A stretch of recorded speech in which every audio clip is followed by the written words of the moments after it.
Alexander Volkanovski is going to humble Ilia Topuria this Saturday at UFC 298, and I'm going to explain why. My official prediction for this fight is Alexander Volkanovski by 49-46 decision.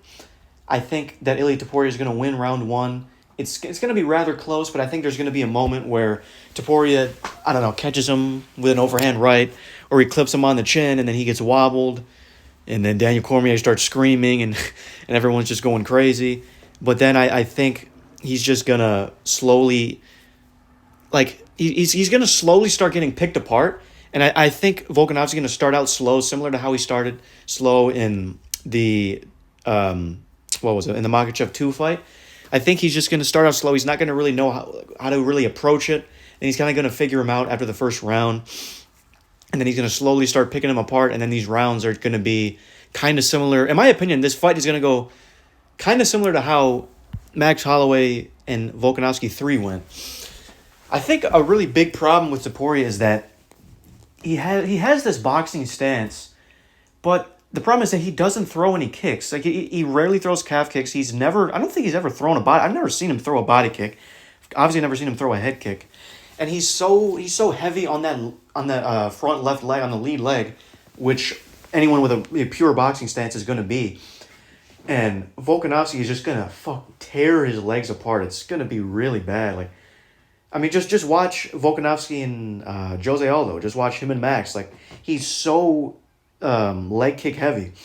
And I think that's going to be to Ilia Topuria's detriment because, like I said, he's so heavy on that front left leg. And it's just going to get beat to shreds, and he's going to have to switch stances, and he's going to be uncomfortable. He's not going to have his game plan be established as effective as he'd like because he's going to have to keep switching stances, and he's just going to be uncomfortable, and he's not going to really know what to do. And I think that there are just too many advantages for Volkanovski. Obviously, of course, you got age, and yeah, I know people will say that's a disadvantage to him, but you have experience, you have championship experience. He's got, 5 title defenses? 4? I think 5. I don't know. He's obviously only lost at 155. He's never lost in his weight division. Just about everybody that he's fought at featherweight in this title reign, it was a pretty dominant win, except one of the Max Holloway fights. But I don't know. Just watching how comfortable he was with the best grappler in the sport in Islam in the first fight, UFC 284, and how he was just taking down Yair Rodriguez with ease and just controlling him. And I know that's not like the greatest feat to take down Yair Rodriguez, but my point is that he's made such improvements in the grappling department and the wrestling department, and I understand that Ilia Topuria is he's got the grappling background, he's a black belt in jiu-jitsu, blah blah blah. But the thing is that he it's not really his approach for his fights.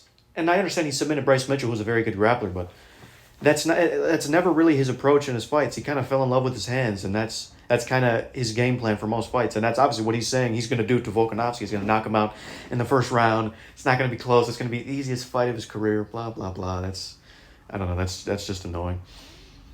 But I think Topuria has bit off much more than he can chew. And I honestly think that this overconfidence is going to come back to bite him. I can't really think of any instances where someone being super overconfident has actually turned out well. Besides McGregor and Jose Aldo, but I don't know. I can't think of anyone who's... there's not really many examples of someone being as cocky as he is.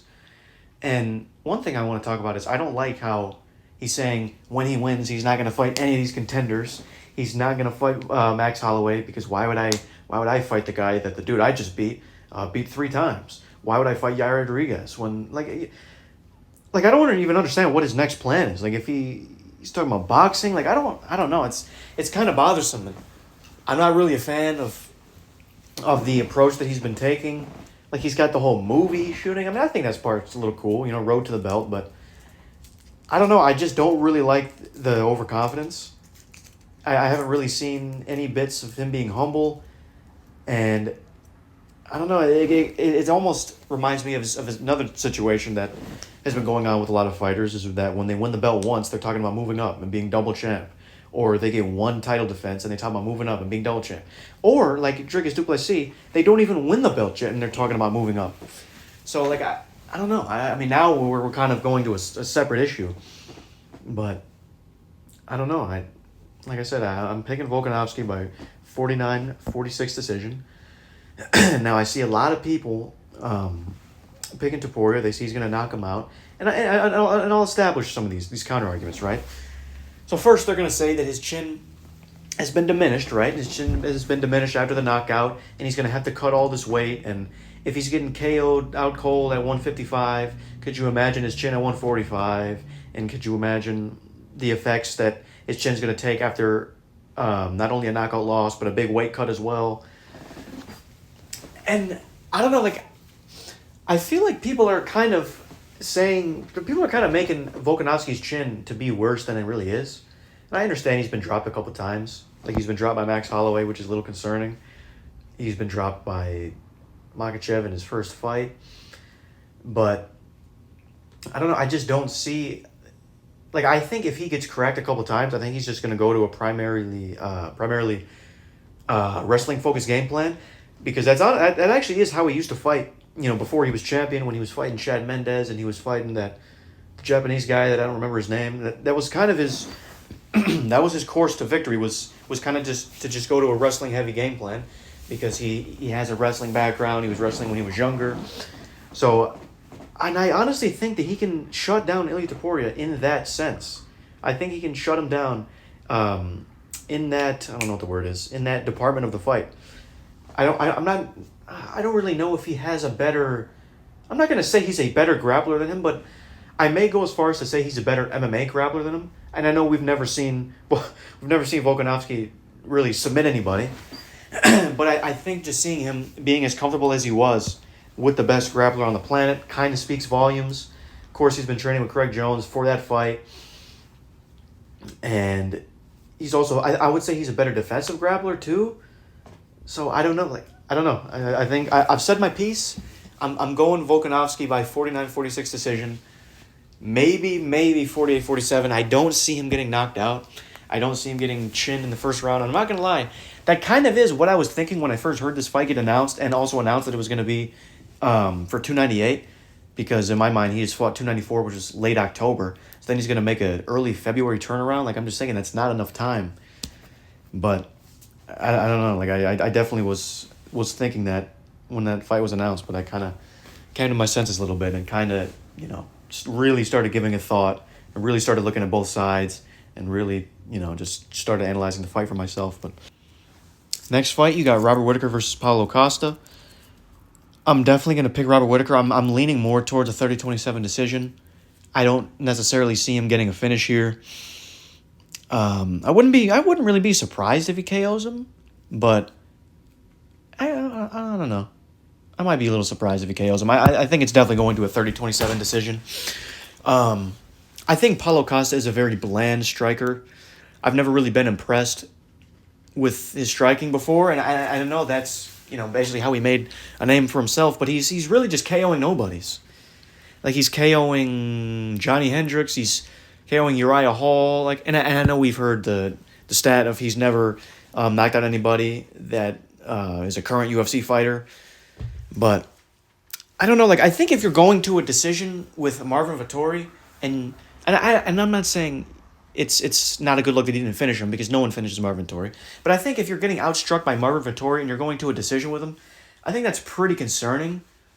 And also, when he fought his last fight, 278, against Luke Rockhold, I mean, yeah, he had some good exchanges, and I think he definitely won that fight soundly, but it was not really the greatest win, and he was getting clipped by Rockhold a lot, even in the later rounds. And I understand it was at altitude, and everyone was gassing, but even early in that fight, he just didn't look that impressive, and I've never really been impressed with Paulo Costa's striking. So, and I think Robert Whittaker, he does this where he blitzes forward, like he'll kind of be a little passive, but then he'll kind of just move forward and blitz and throw some combos. He'll throw to the body. He'll throw his 1-2 head kick that he loves to do. Honestly, I would not be surprised if Paulo Costa gets clipped by the 1-2 head kick. Like, even though it's the most, it's like the bread and butter Robert Whittaker combo, and everyone is going to be expecting it. I honestly would not be surprised if he gets clipped by it, because Paulo Costa gets clipped by a lot of things. Like, there's never really a fight where he didn't get hit a lot. Obviously, got finished by Adesanya real fast. Got outstruck by Marvin Vettori. I mean, those are his only two losses, but I mean, he has other wins, but he just doesn't look that great in them. Like obviously, like I just said, when he fought Luke Rockhold at 278, did not look that good in that fight, and I think he should have put him away. I think he should put off an old Rockhold coming off a long layoff. I think you should put that guy away. So I don't know. I haven't been impressed with Paulo Costa. Also, the inactivity is going to hurt him. Like UFC 278 was sometime in August of 2022. Like, I mean, that was a fucking long time away. And I don't know, Whittaker hasn't been the most active since, but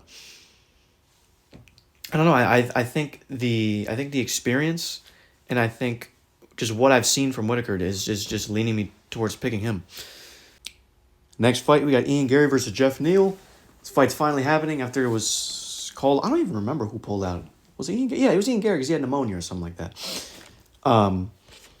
This isn't like a tough fight to predict, but honestly, it kind of is because it could go either way.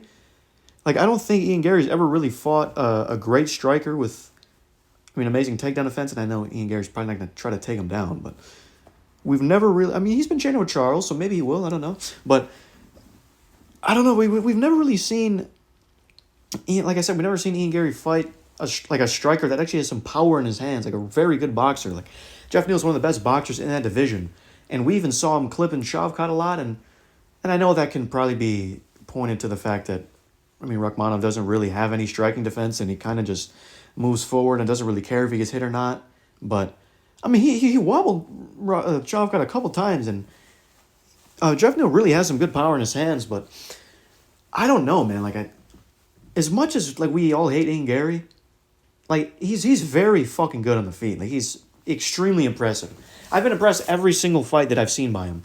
And his last fight was Neal Magny just destroyed his legs, and I know it's a little alarming that he didn't finish him when he was when Neal Magny was on compromised legs from the very beginning of the fight. But I don't know, man. Ian Garry's really, really impressed me on the feet. Like, even when he fought Daniel Rodriguez, finished him with the head kick. Didn't finish him with the head kick, but knocked him down with the head kick and finished him with some ground and pound. Like, he's just such a dynamic striker, and I think if you pair that with him training with Charles over the past however many months, I think that's really going to do wonders against a guy like Geoff Neal.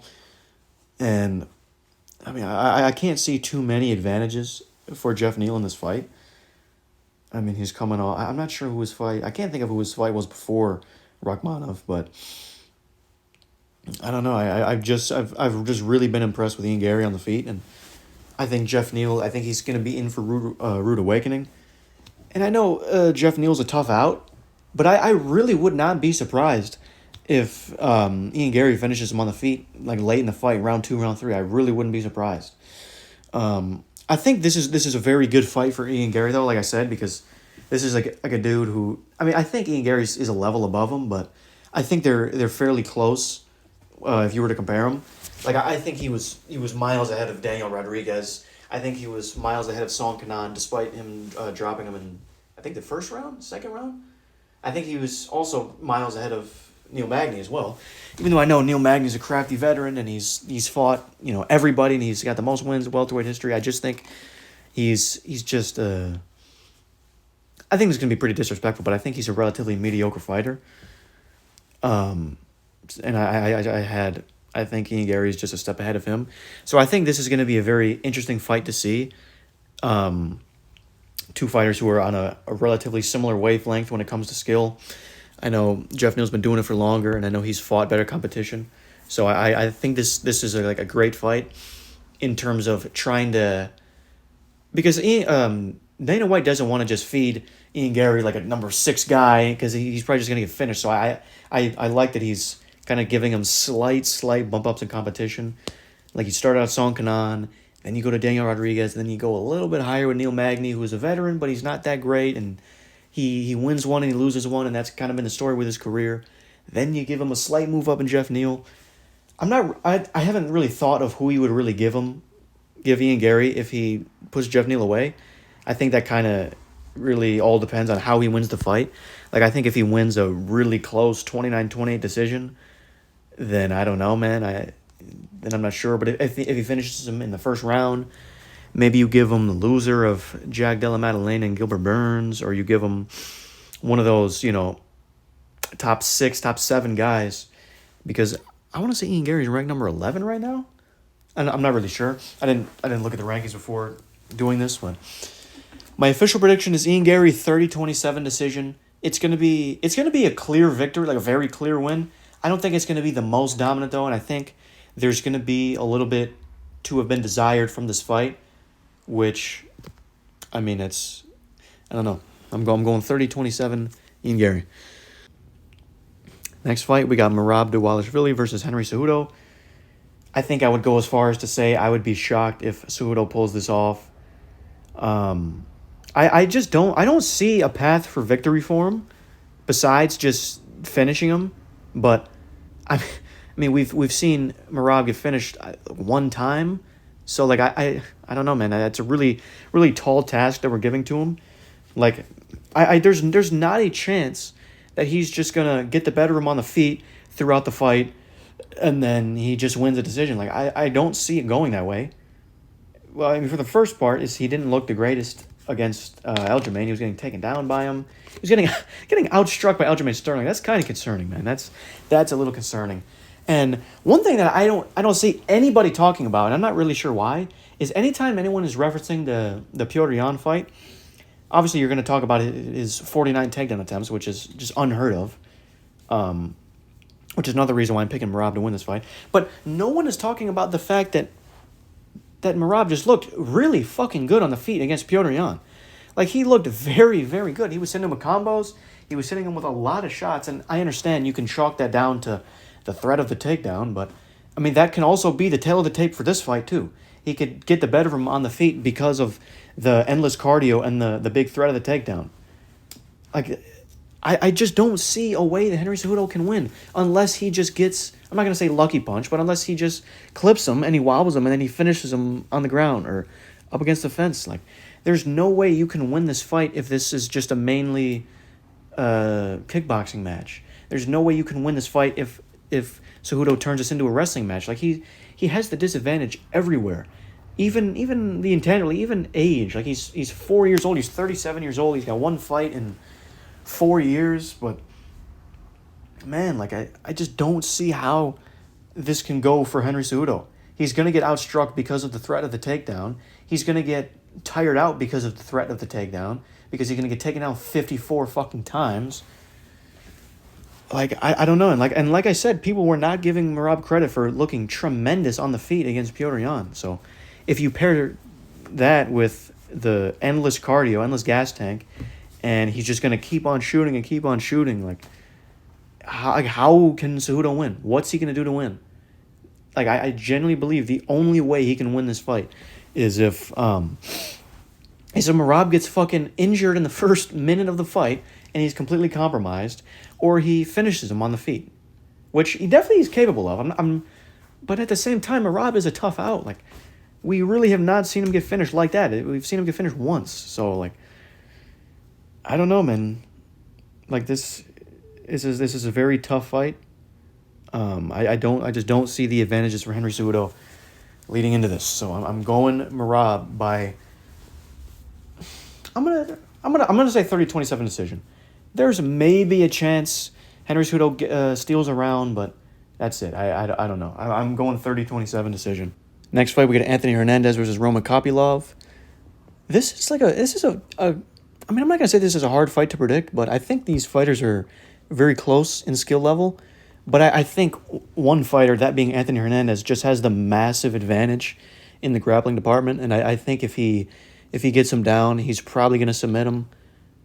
Like, Anthony Hernandez has submitted people that are pretty tough outs. Like, his last 2 fights, he's coming off a KO win against Edmund Shabazi, and then he submitted Marc-Andre Barriault, which is, I would say that's pretty impressive. And Roman Kopylov is basically a sitting duck on the ground. And I understand that he's been, I think he moved to Dagestan a few years ago, and he's kind of been, like, he's been wrestling like the Dagestanis do. But, I mean, Kopylov's been submitted before, and I just think the grappling advantage for Anthony Hernandez is very massive. So But he also has got good takedown defense as well. So I think if Roman Kopylov stuffed takedowns, I think he's probably gonna fucking finish him on the feet because Roman Kopylov is easily one.